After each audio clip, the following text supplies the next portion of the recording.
নমস্কার, আবার চলে এসেছি আজকে একটা নতুন ভিডিওর সাথে।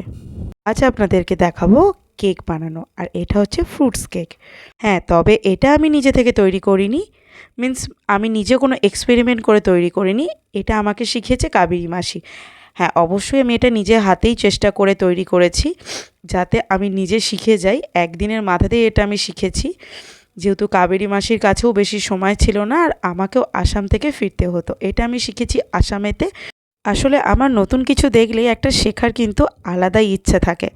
আর যেহেতু আমি দেখছিলাম আসামে গিয়ে কাবেরী মাসি নিজেই কেক বানান আর ভীষণভাবে কেক বিক্রি করে ওখানে, তো প্রচুর অর্ডার পায়। তো সেক্ষেত্রে আমি যদিনই ওখানে ছিলাম প্রতিদিনই কাবেরী মাসি একটা করে কেক বানাচ্ছিল, আর সেটা দেখে আমার মনে হয়েছিল আমি শিখে নিই। প্রত্যেক দিন পাশে বসে দেখছিলাম কেক বানানোটা কিভাবে হয়, আর চটজলদি শিখেও ফেললাম।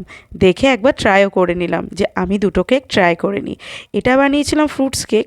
আর একটা কেকের ভিডিও অবশ্যই আমি শেয়ার করব, ওটা আমি ক্রিম কেক বানিয়েছিলাম। কেকটা কেমন হয়েছে অবশ্যই তোমরা জানাবে, কারণ এটা আমি একদিনের দেখাতেই শিখে আমি চেষ্টা করেছি। তবে হ্যাঁ, ভীষণই সুন্দর হয়েছিল কিন্তু কেকটা।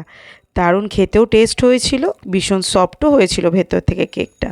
তবে হ্যাঁ, কাবেরী মাসি যেভাবে আমাকে শিখিয়েছে, অনেকটা গুরুত্ব দিয়ে অনেকটা হাতে ধরে শিখিয়েছে।